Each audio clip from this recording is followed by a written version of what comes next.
everyone, and welcome back to the series where we solve data problems in both SQL and Pandas.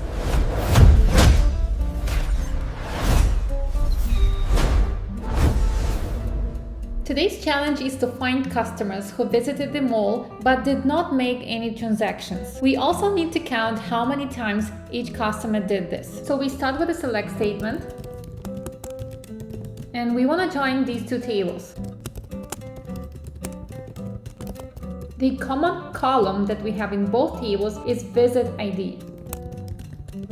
Since we need to count the customers that did not make any transactions, let's filter to transaction ID is null.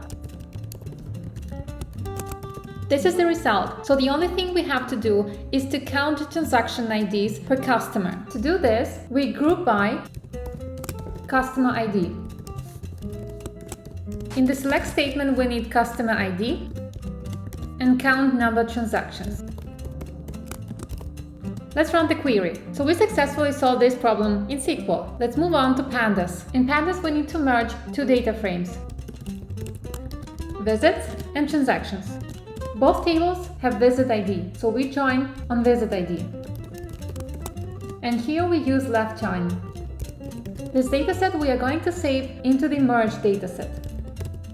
Now we need to filter rows where transaction ID is missing. So we take the merge dataset and the transaction ID column.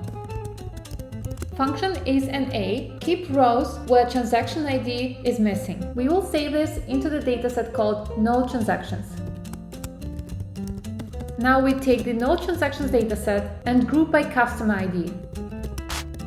We take the visit ID column and count it. And this will be our result. The last thing is we take the result and rename the column visit ID into a new column count null transactions. And now we are ready to return the result. And we successfully solved this problem in Pandas. Which syntax did you prefer for this specific problem? The SQL left join or Pandas merge? Let me know in the comments.